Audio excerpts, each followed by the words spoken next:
제가 지난 2주 전에 예수님의 이름에 대한 말씀들을 보았었는데요. 구약의 여호와의 이름, 또 신약의 예수님께서 여러 이름으로 하나님의 정체성, 예수님이 누구신가를 저희들에게 가르쳐 주셨죠. 그래서 저희가 그 이름들을 묵상하자. 왜냐하면 그 이름을 묵상할 때 예수님이 누구신가, 예수님의 그 성품, 예수님의 사역, 예수님의 세계관, 가치관, 이런 것들이 저에게 전달이 되죠. 그렇게 전달이 될 때 저희가 믿음이 생깁니다. 왜냐하면 히브리서 12장 2절 말씀처럼 예수님이 믿음에 주고 우리의 믿음을 온전케 해주시는 분이죠. 그래서 저희가 예수님을 계속 바라봐야 되는데 어떻게 바라볼 수 있을까? 보이지 않는 예수님을 그 말씀 속에서. 왜냐하면 예수님의 말씀이시니까.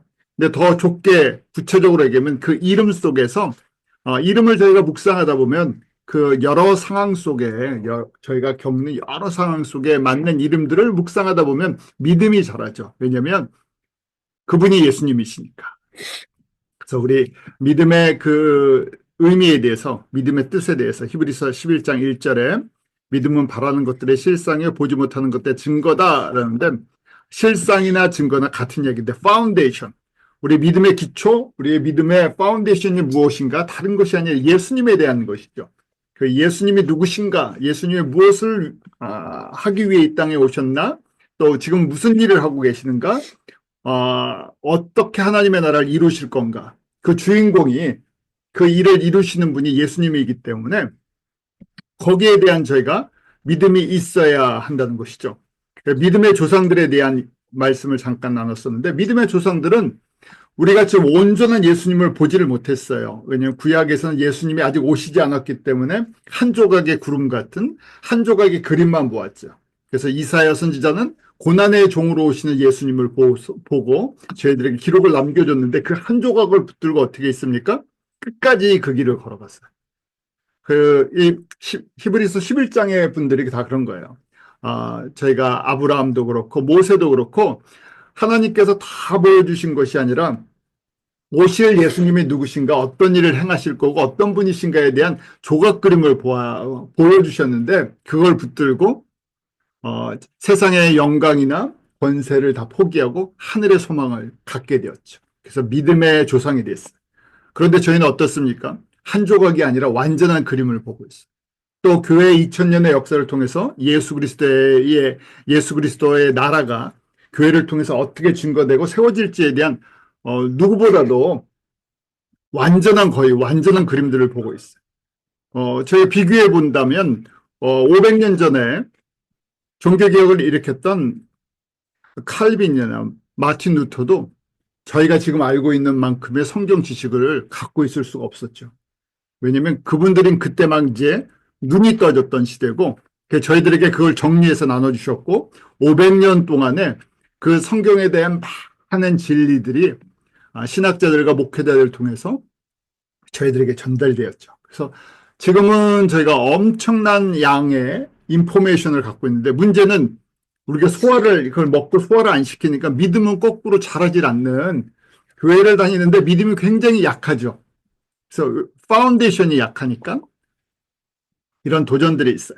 믿음을 가지려면 어떻게 해야 되나? 신구약에 나오는 우리 가장 간단한 방법 중에 하나예요. 이것만이라는 것이 아니라 신구약에 나오는 예수님의 이름의 정체성을 배우고 묵상하는 것. 그래서 저희가 예수님의 이름이 다양한 이름들이 있잖아요. 왜냐하면 믿음은 어디서부터 시작된다고요? 말씀에 대한 지식이요. 그래서 오늘날 교회가 갖고 있는 도전 중에 하나가 저희가 너무 말씀을 몰라요. 이지 셀베이션이라는 얘기를 들을 정도로 예수 믿으면 구원받는다, 예수 믿으면 복받는다. 그 다음에는 저희가 잘 몰라요. 조각조각 어떤 성경을 듣고, 최근에는 많은 설교들이 성경 없이 하는 설교들이 너무 많아졌어요. 그냥 좋은 이야기, 위로받는 이야기를 성경 구절 하나 딴 다음에 여전히 제목 설교라고 얘기하는데 성경 구절 하나를 이야기하고 목사님이 하고 싶은 이야기를 잔뜩 하세요. 그러니까 성경은 잘 몰라요. 어떤 스토리나 사건들만 조금 알지 성경이 어떤 스트럭처로 우리에게 전달됐고 무슨 메시지를 전달하고 싶은가. 성경 자체에서 성경의 저자이신 성령님께서 우리에게 뭘 전달하고 싶어 하시는지를 정확하게 모르죠. 그러니까 믿음이 온전히 자라질 않고 그 각자 생각하는 믿음의 그것들이 달라요. 그래서 어디서부터 시작된다? 로마서 10장 17절처럼 하나님의 말씀을 들으면서부터 시작돼요. 듣고 읽고 공부하는 것. 거기가 이제 우리 음식을 얘기하면 빵이라고 얘기하면 입에 씹는 것까지예요. 공부하는 게. 그래서 공부하는 이유는요. 삼켜서 소화를 하기 위한 과정이에요. 공부한다는 것은 이해하는 거예요. 성경 내용을. 왜 이 본문이 이렇게 전달되었나를 이해시켜드리면 삼키실 때 쉽잖아요. 그냥 무조건 드세요 그러면 안 넘어가잖아요. 목에 걸리죠. 걸리지 않게 넘겨드리는 거예요. 그 다음에 소화하는 과정이 우리가 묵상한다는 것이죠. 그렇게 묵상이 될 때 조금씩 내부에서 저희 안에서 그것이 에너지, 영적인 에너지화 되는 것이죠. 그러면서 믿음이 자라요. 그래서 여러 가지 다양한 속성들을 다양한 상황 속에서 제가 계속 묵상하는 훈련들을 해야 되겠죠. 자, 왜 믿음의 증거가 나타나지 않나? 예수님에 대한 믿음이 적거나 없기 때문에. 그래서 믿음이 없는데, 믿음이 적은데 능력을 행하여, 다른 얘기로 성령의 열매 없이 예수님을 많이 안 닮았어요. 영적으로 성숙하지 않은데 기사와 이적과 능력을 행해요. 그러면 저희가 퀘스천을 가져야 된다 그랬었죠. 왜냐하면 오늘날은 어느 시대보다 사람들이 눈으로 보이는 증거를 굉장히 찾는 시대가 되다 보니까 많은 분들이 보이는 교회를 결정할 때도 보이는 건물이나 교인 숫자나 프로그램이 결정적인 요인들이 돼서 교회를 정하죠. 뭐 주일학교 부모들이 이제 자녀들이 있으면 주일학교 프로그램이 어떻습니까? 또 너무 복잡한 거 싫어하시는 분들은 교회 주차장이나 액세스하기가 얼마나 좁냐 여러 가지 이유들이 있어요. 그래서 저희가 목회자도 그렇고 사역자들을 저희가 볼 때 그분이 정말 성령의 사람인가? 성령의 열매가 있는 분인가? 다른 얘기로 예수님을 얼마나 닮았나? 그 안에 성품 속에 많은 시간이 필요하죠. 그럴 때까지 저희가 기다리지도 않고 그렇게 보지도 않기 때문에. 그런데 또 한쪽에서는 성령의 능력이나 은사를 강조하는 그런 사역들이 선교지도 그렇고 저희가 살고 있는 미국도 그런 분들이 또 많으시죠. 그래서 저희가 이런 점검하는 과정이 무엇인가? 가장 중요한 것이 팔복의 삶, 성령의 열매가 있나? 또 고린도전서 13장에 저분이 정말 저 안에 동기가 사랑 때문에 하시는 건가? 하는 것들을 보는 거죠. 그것이 없는데 능력이 나타나면 뭐라 그랬습니까? 그 능력이 온전하지 않다는 거죠. 그 능력이 온전한 데서 오지 않는다는 거예요. 그래서 어떻게 해야 믿음의 증거들이 나타날 수 있습니까?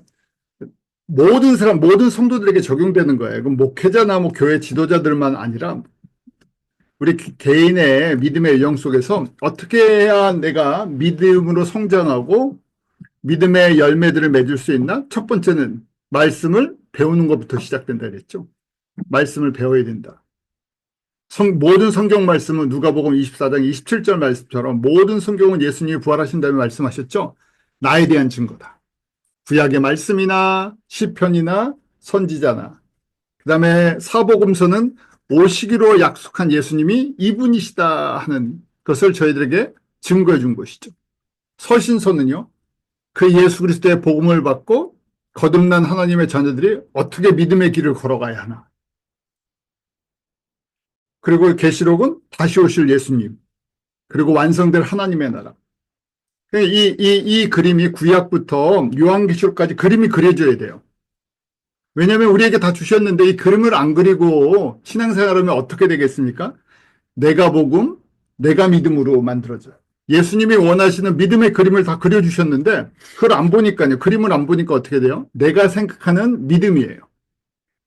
왜냐하면 저희가 이 개신교예요.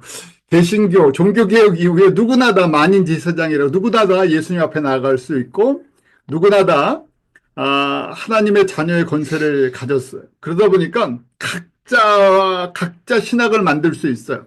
신앙생활하면서 각자 신학이죠. 그래서 제가 농담 삼아 개똥 철학이라고 개똥 신학들을 얼마든지 만들어낼 수 있어요. 왜냐면 그거 만든다고 누가 뭐라고 안 하니까요. 그러니까 내가 알고 있는 조각 그림을 붙여갖고 이게 믿음의 그림이다 하고 주장을 하는 사람들이 많아졌죠. 교회를 섬기다 보면 정말 그런 분들 많으세요. 근데 성경은 어떻습니까? 저희가 창세기부터 요한계시록까지 하나님이 어떻게 잃어버린 하나님의 자녀들을 구원하시고 회복시키시고 어떻게 하나님의 나라를 완성할 것인가 하는 이 큰 그림을 다 보여주셨어요. 그러니까 이 그림을 정확하게 봐야 믿음이 생기죠. 소망이 생기고요. 그다음에 내가 이렇게 믿음의 여정을 걸은 다음에 하나님의 나라에 가면 어떤 상태고 어떤 걸 누리는구나 하는 그게 그려지잖아요. 그냥 무조건 맹목적으로 믿으세요가 아니죠. 그래서 그 첫 번째 단계가 이 지적인 이해라는 것이 창세기부터 요한계시록까지 통해서 그 주인공이신 예수님을 통해 하나님의 백성이 어떻게 구원받고 회복되고 하나님의 나라가 완성되는가 하는 그림을 그려드리는 거예요. 그러니까 그걸 보고 어떻게 됩니까? 그 그림을 보고 이게 구체적인 믿음의 그림이구나 하고 내가 그 그림을 외우는 거예요. 그래서 나한테 이제 그걸 묵상을 하는 거죠. 소화를 시키는 거예요. 우리 소화는 여러 상황이 있잖아요. 그때마다 예수님은 이런 상황 속에서 나에게 이런 믿음의 그림들을 보게 하시는구나 하면서 그 이제 실제 생활 속에서 예수님과 교제하는 법을 배우기 시작해요. 말씀 묵상하고 기도하고 찬양하고 예배 드리고 그 힘을 받아서 또 성도들도 섬기고 교회들도 섬기고 선교지도 섬겨요. 저희가 선교지에 가면 사실은 저희가 거꾸로 은혜를 받죠. 저희보다 정말 열악한 환경 속에서도 어떻게 보면 그분들의 열심과 열정, 그 갈급함, 그런 것들을 보면서 저희가 다시 그 믿음이 많이 회복이 되죠. 그러면서 이것이 소화되는 과정이에요. 요한복음 15장 7절처럼 너희가 내 안에 거하고 내 말이 너희 안에 거하면 무엇이든지 원하는 대로 구하라. 그러면 이룰다. 저희가 이 구절도 목사님들이 많이 설교하시고 저희가 많이 듣는 구절 중에 하나죠. 이 구절 하나만 딱 뽑으면 어떻게 됩니까? 예수님의 말씀이 우리 안에 있으면 어떻게 하라고요? 마음대로 원하는 대로 구하면 되겠구나. 그래서 내가 생각하는 모든 걸 다 구해요. 이루어집니까? 안 이루어지면 뭐라고 얘기합니까? 말씀이 엉터리야라고 얘기하는 거죠. 왜냐하면 전달자의 의도를 저희식으로 해석해서 그래요. 그래서 성경을 저희가 볼 때 전달자가 무슨 메시지를 전달하고 싶은가 하는 것을 객관화해서 듣는 훈련을 해야 돼요. 그게 공부하는 거예요. 요한복음 15장은 언제 예수님이 누구에게 말씀하시는 거예요? 십자가를 지시기 전에 예수님의 제자들에게 말씀하시는 거예요. 그래서 우리 잘 아는 요한복음 15장은 나는 포도나무에 너희는 가지니 하면서 그 말씀이죠. 예수님이 그 십자가에 이제 죽으시고 부활하실 거예요. 제자들에게 너희들은 내가 전하는 이 복음의 말씀, 내가 누군지 거기 꽉 붙어 있어야 된다는 거예요. 그래서 저희가 예수님께 꽉 붙어 있으면 뭘 구하겠습니까? 지금 창세기부터 요한계시록까지 예수님의 가슴에 있는 그림을 저희가 똑같이 봐야 되잖아요. 그건 구하지 않아도 예수님이 하실 거예요. 그러니까 그게 연합된다는 표현이죠. 하나님의 뜻이 나의 뜻이고 나의 뜻이 하나님의 뜻이에요. 예수님의 생각이 나의 생각이 예수님의 생각이에요. 그 얘기는 무슨 얘기입니까? 내가 비로소 예수님의 마음과 예수님의 생각을 이해하게 되었습니다. 아버지가 무슨 일을 행하실지 내가 이제 깨달았습니다. 그런 거죠. 그게 연합이에요. 근데 하나님의 생각, 예수님이 무엇을 하러 이 땅에 오셨는지, 무엇을 이루실지 아무 생각이 없어요. 저희 보고 구하라 그래요. 그럼 저희가 마치 저희 아이들 어렸을 때 4살, 5살 된 애를 갖다가 아주 재밌는 모래에 탁 데려가서 너 아버지의 생각을 알지? 아버지의 생각대로 구해봐라. 그럼 뭐라 그러겠어요? 그냥 거기 놀고 싶은 걸로 가득 차 있죠? 놀고 먹고 가지고 싶은 걸로 가득 차 있는데 마음대로 구하라 그러면 뭘 구하겠어요? 자신들의 수준으로 구하죠. 왜냐면 아버지의 생각이 뭔지를 어떻게 알겠어요? 그 영적 어린아이일 때는 분별할 수가 없어요. 그래서 잘해야 되죠. 아버지의 그 생각까지. 그래서 말씀이 그렇게 들어가야 된 다음에 예수님께서 제자들에게 내가 이제 십자가에 죽고 모든 사람의 위한 희생 제물이 되실 거예요. 그리고 예수님이 부활하신 다음에 이제 성령님이 오셔서 이 예수 그리스도의 생명이 모든 민족 가운데 예수님의 피가 모든 민족 가운데 흘러갈 거예요. 그 일을 이루는데 필요한 모든 것들을 구하라는 얘기죠.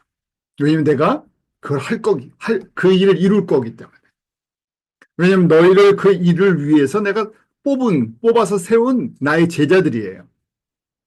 그래서 이 말씀을 아무데나 갖다 붙여버리면 이게 이제 내가 복음이 돼버리는 거죠. 본 뜻은 그 뜻이 아닌데 한 구절만 뽑아갖고 우리가 원하는 말대로 하면 아직 왜냐하면 영적으로 얘기했을 때 5살뿐이 안 되니까 아버지의 생각이나 이런 거 전달이 안 돼서 그렇게 구할 수 있어요. 저희가 내가 포도나무 안에 거하는 가지이기 때문에 포도나무의 마음과 생각과 뜻을 정확하게 알아야 포도 열매를 맺는 거지 저희가 다른 열매를 맺는 게 아니죠. 포도나무에 붙어 있는데 저희가 갑자기 사과를 맺는 것도 아니고요. 그 다음에 세상의 열매를 맺는 것도 아니잖아요. 자, 그래서 어디서부터 시작된다? 하나님의 말씀에 대한 지적 이해부터 시작해서 그걸 암송하고 묵상하면서 내 삶에 하나씩 적용해 나가는 거예요.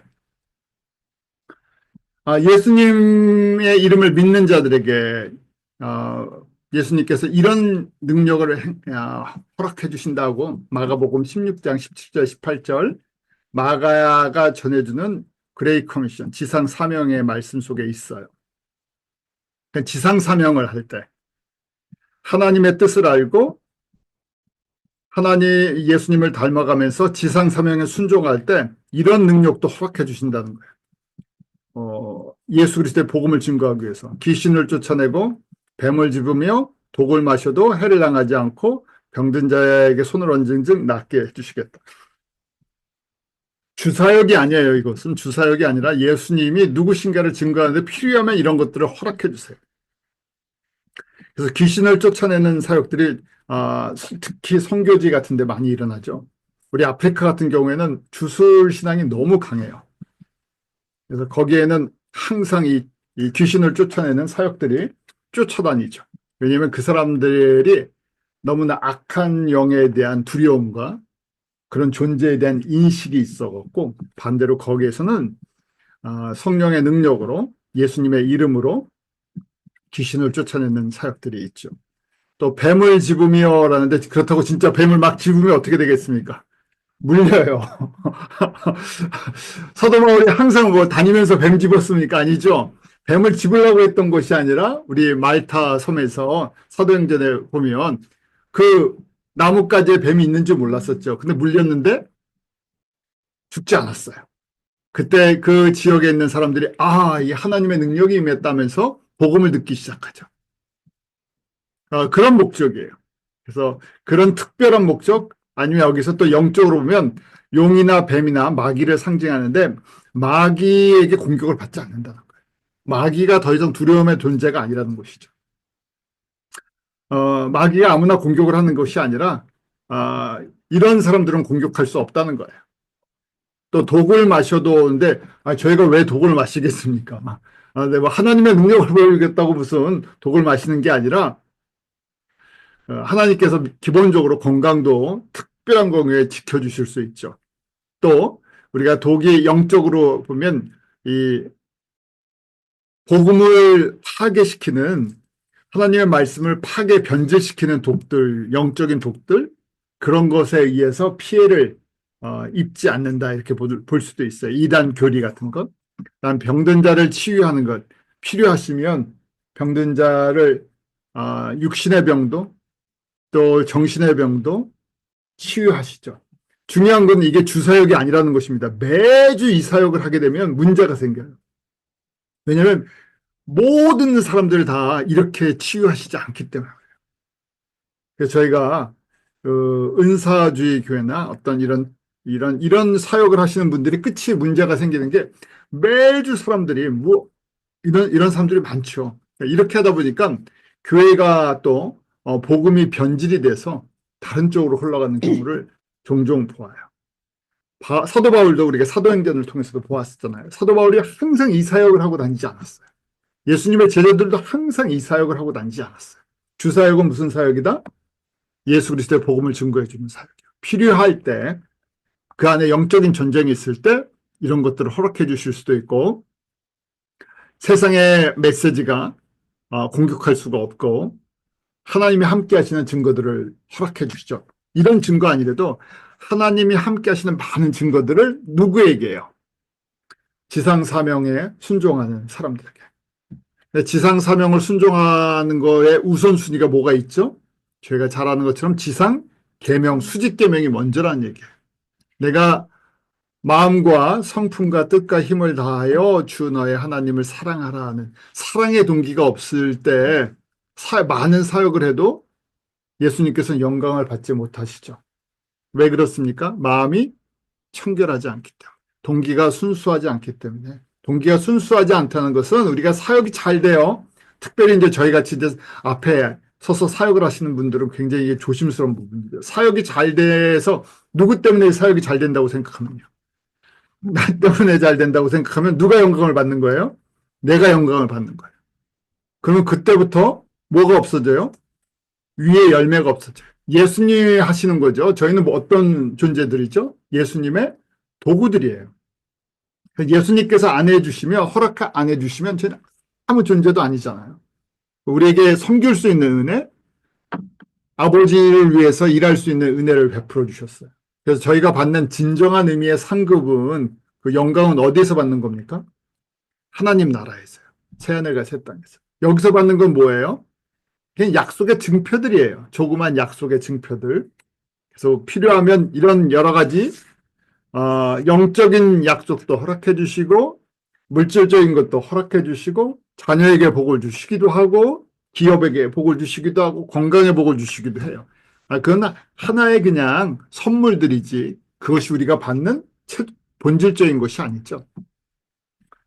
예수님께서 나를 믿는 자에게 뭐라고 말씀을 하십니까? 요한복음 14장 12절에 같은 말씀이세요. 십자가를 지기 전에 하시는 말씀, 이제 제자들에게 하시는 말씀. 나를 믿는 자는 나의 하는 일도 저도 할 것이요. 그 다음 뭐라고 말씀하세요? 이보다 큰 것도 하리니 내가 아버지께로 감이라. 예수님께서 부활 승천하셔서 올라가시는 것이 제자들에게, 저희 같은 믿음의 길을 걷는 사람들에게 큰 힘이 된다는 거예요. 왜요? 성령님이 오시게 됩니다. 보혜서 성령님이 우리를 도와주세요. 예수님이 하신 것이 무엇입니까? 회개하라 천국이 가까웠다. 하나님의 나라에 복음을 전해주셨어요. 내가 복음의 주인공이다. 근데 예수님께서는 무슨 문제가 있으셨어요? 완전한 인간이셨기 때문에 다니시는데 한계가 있으셨죠. 예수님이 다니신 데가 어디세요?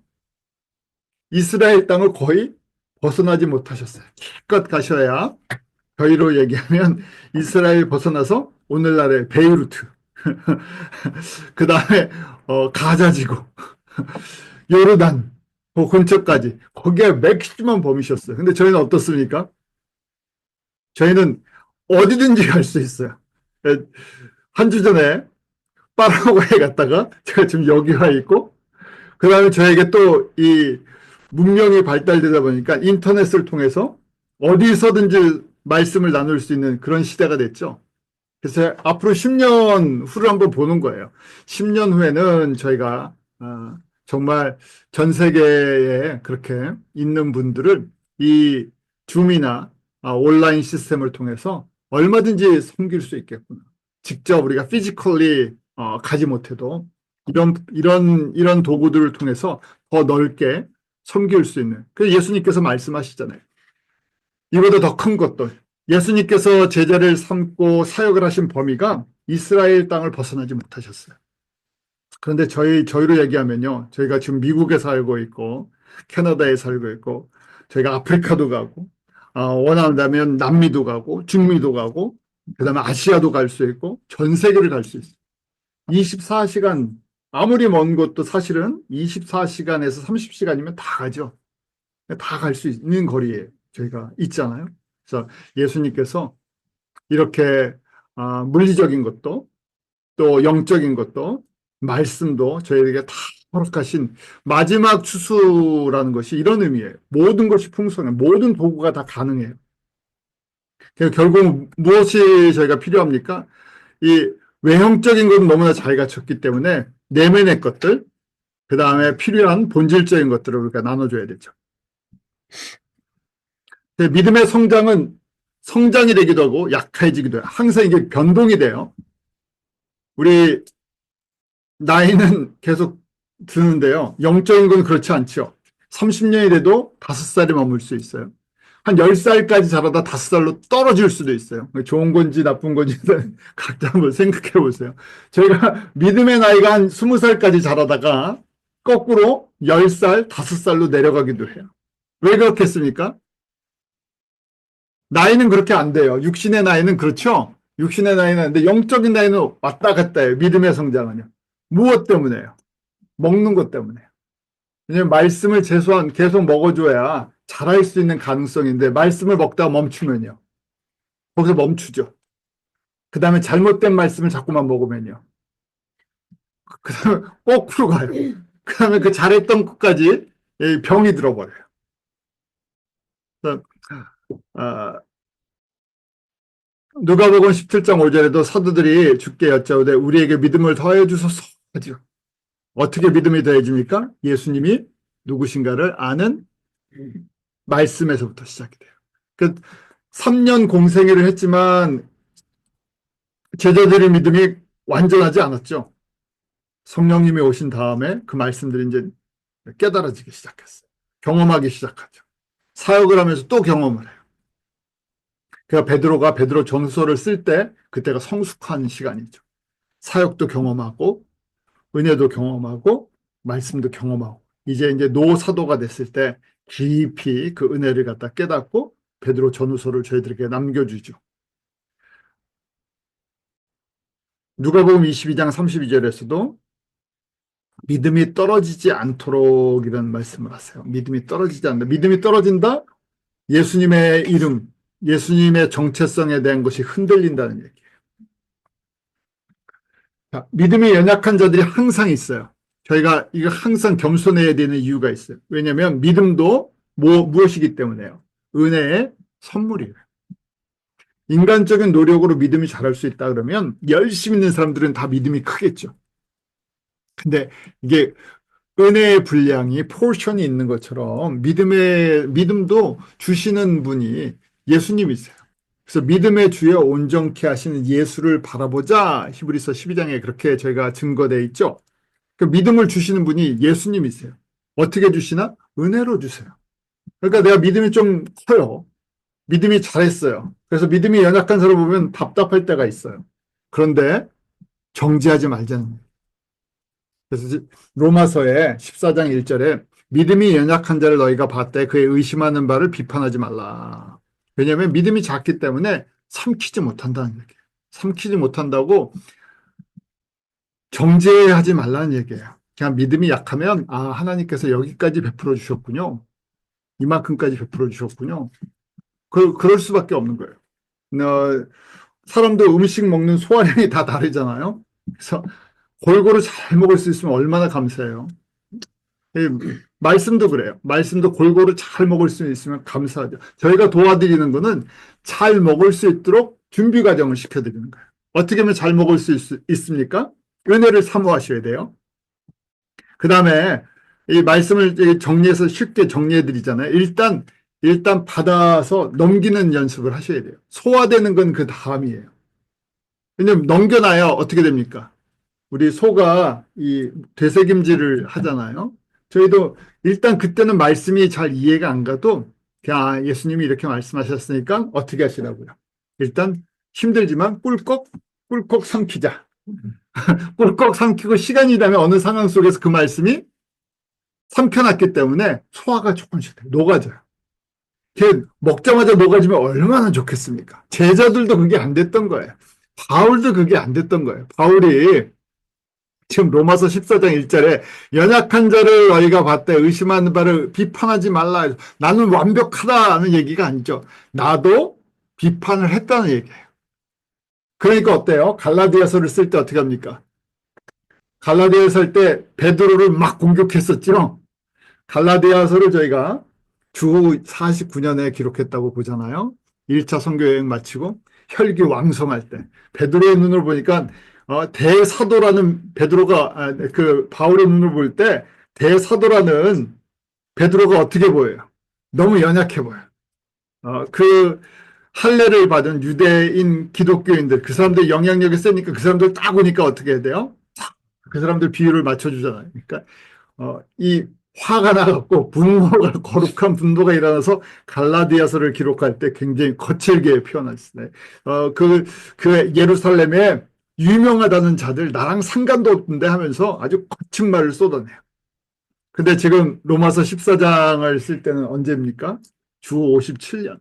구한 약 이제 10년이 흘렀어요. 사역 감당해 보면서 보니까 하나님께서 분량을 그때그때 주시는 게 다르구나. 소화되는 과정이 있다는 거예요. 베드로가 소화되는 과정이 있고 바울이 소화되는 과정이 있고 바울이 마가 때문에 2차 선교 때 갈라지게 됐다고 저희가 보잖아요. 그 마가가 연약해서 선교여행 가다가 집에 돌아가 버렸잖아요. 그러니까 그때는 얼마나 답답했겠어요. 근데 나중에 어떻게 됩니까? 마가를 데려오라 하면서 내 영적인 아들처럼 영적인 동역자로 품어주죠. 왜냐하면 소화가 된 거예요. 그래서 저희가 믿음이 큰 사람은 어떤 과정을 겪나? 이렇게 소화되는 과정. 작은 자들이 있어요.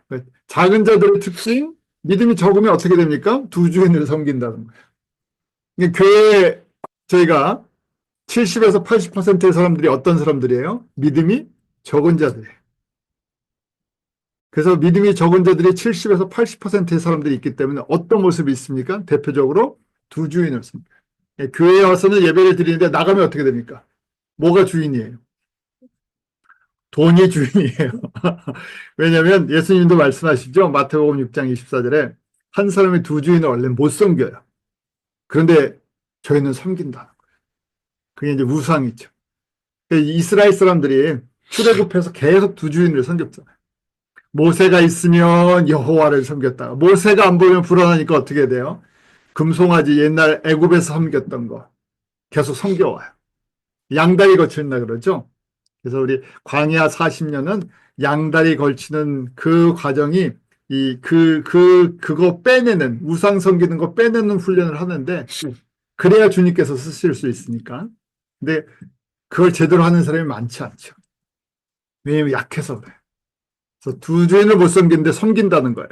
그래서 하나님과 재물을 겸하여 섬길 수 없는데 겸해서 섬겨요. 그 중에 누가 더 강해 보여요? 일상생활 속에서는 물질이 더 강해 보여요.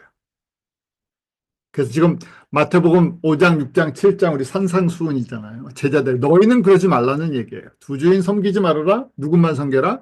예수님만 섬겨라. 그럼 어떻게 합니까? 믿음이 적은 자들의 특징이 뭡니까? 걱정을 해요. 어떻게 합니까? 그러니까 예수님께서 뭐라고 말씀하세요? 들풀도 내가 먹이고 입힌다. 말씀을 해주시는 거죠. 그래서 믿음이 필요하잖아요. 이런 믿음. 예수님이 나의 모든, 내가 예수님께 순종했을 때, 예수님의 손에 모든 걸 맡겼을 때 예수님이 책임져 주신다는 믿음이 필요하죠. 그래서 산상수훈 5장, 6장, 7장을 주신 거예요. 제자들에게. 이게 복 있는 사람인데 심령이 가난한 자. 내가 예수님으로 채워주십시오 하면 걱정을 안 하게 된다. 예수님이 누구신가?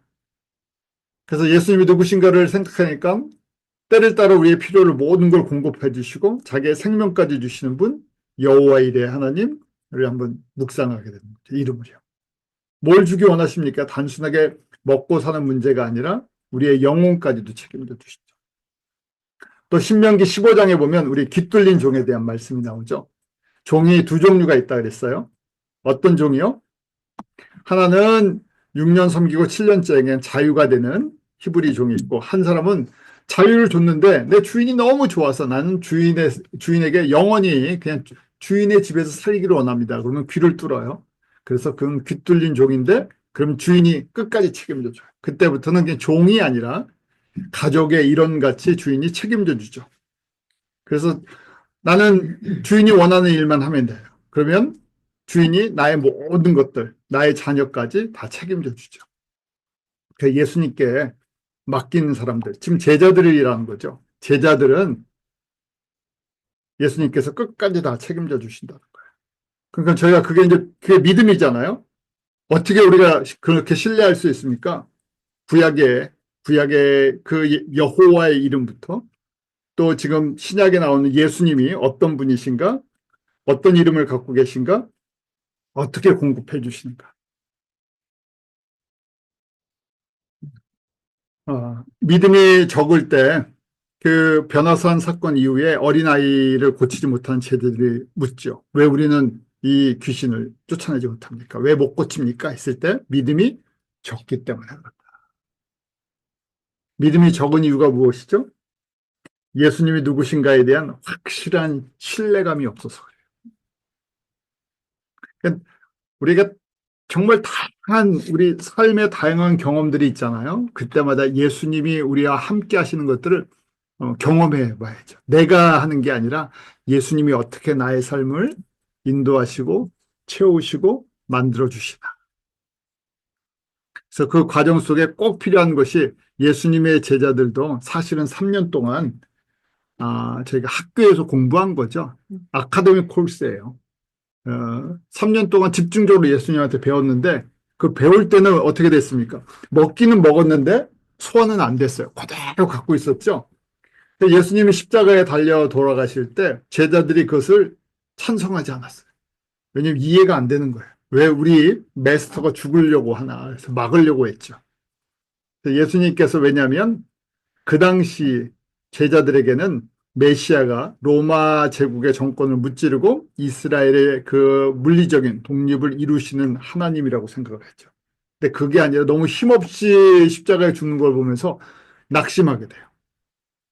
왜냐하면 그렇게 말씀을 해주셨는데 먹기는 먹었는데 하나도 소화가 제대로 안 된 거예요. 그래서 그 후에 성령님이 오시면서 소화되기 시작하죠. 그래서 일단은 먹어야 된다.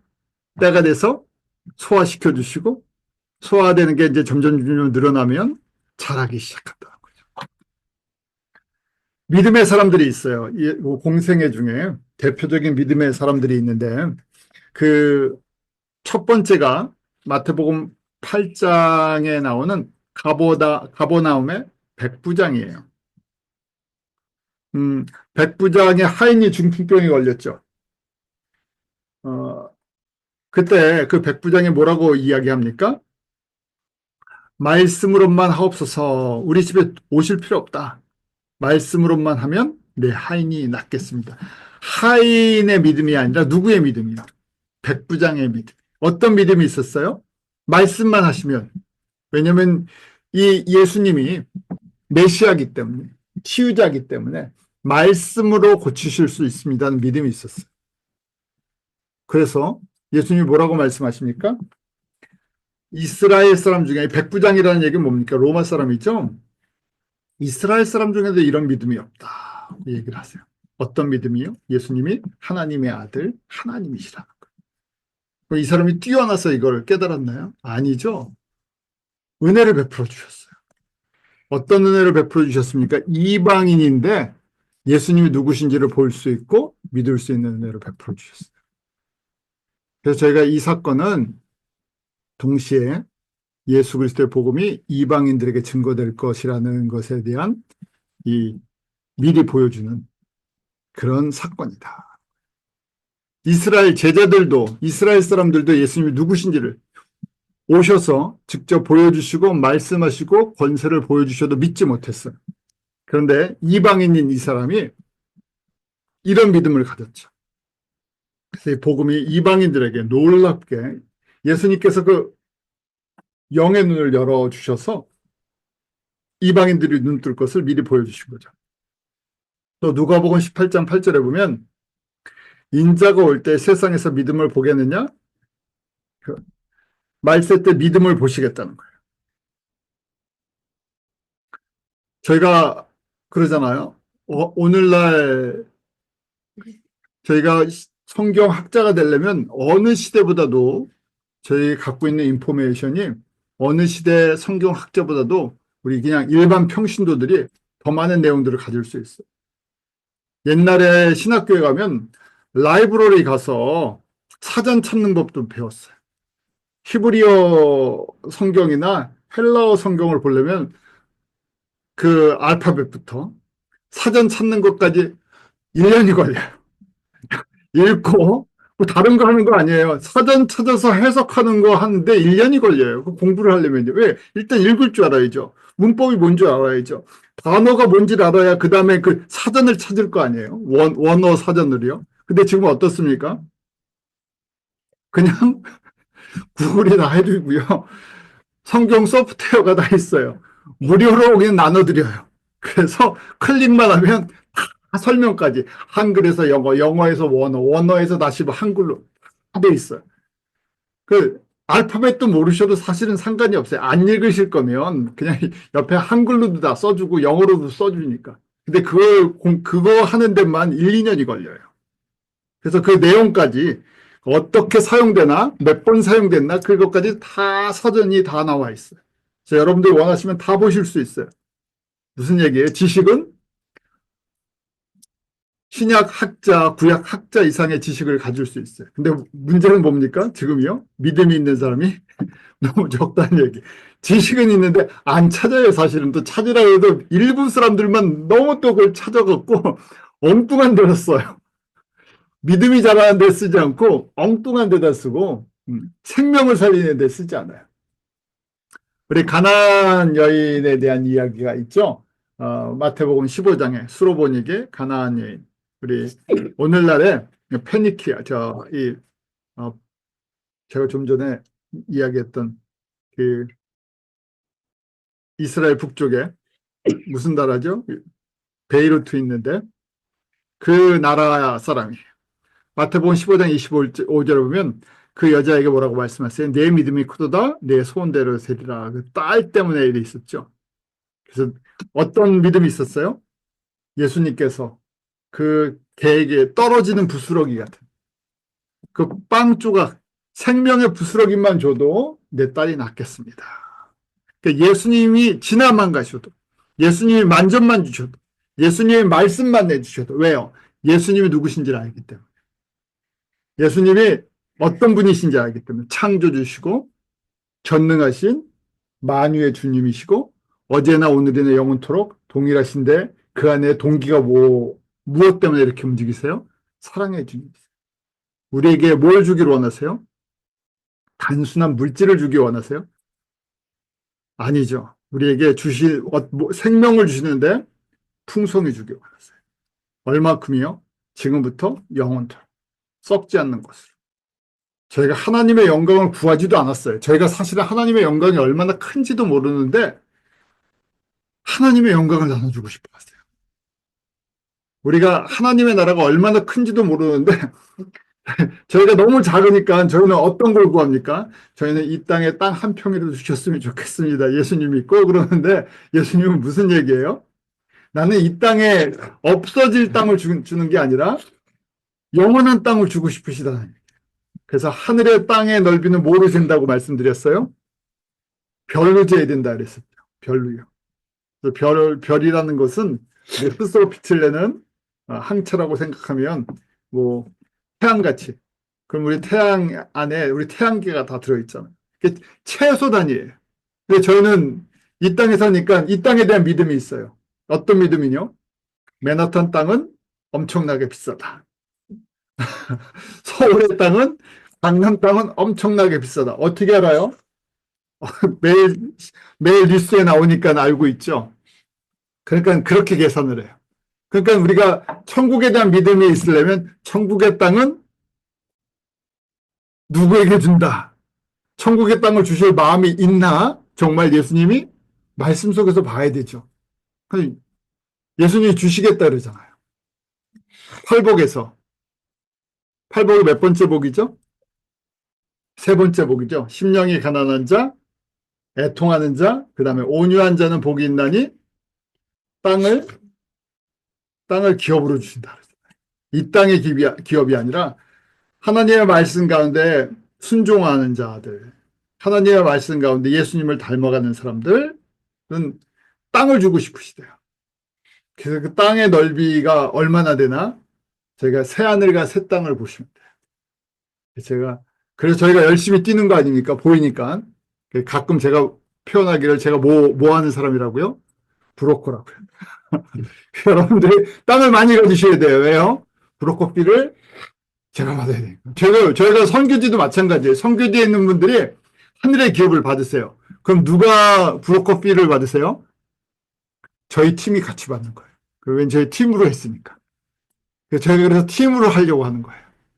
왜냐면 같이 받으니까. 그래서 여러분들이 받으시면 그것도 제가 조금 나눠서. 선교지에 있는 분들이 많이 받으셔야 돼요. 거기 사람이 많으니까. 그분들이 많이 받으시면 어떻게 됩니까? 저희가 다 같이 팀이기 때문에 나눠 받아요. 어디에 그런 말씀이 있습니까?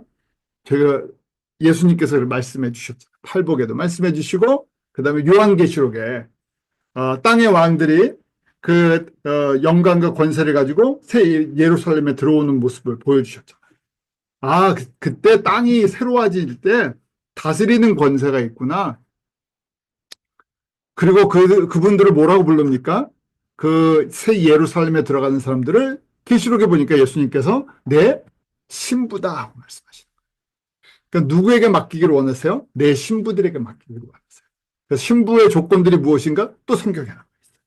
그래서 저희가 그걸 확인하는 거예요. 정말 그렇습니까? 그렇군요. 그래서 이게 확인이 될 때 그게 우리 안에 믿음으로 자랄 수 있는 파운데이션이 되는 거죠. 이렇게 매일 묵상하시고 적용하고 확인하고 내가 순종하고 이 과정이 계속 있어야 돼요. 왜냐하면 세상의 가치랑 부닥치기 때문에. 저희는 이 세상에 속한 사람들이 아닌데 24시간 우리는 이 세상에 살고 있으니까 우리 안 배우려고 해도 세상의 가치, 세상의 것들을 계속 배우고 있어요.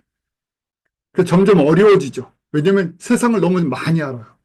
그런데 하나님의 나라를 잘 몰라요. 그러면 어디를 따라가게 되겠습니까? 교회를 아무리 오래 다녀도 내가 보고 경험한 이 땅 것 때문에 이 땅에다가 이 땅을 붙들 수밖에 없어요.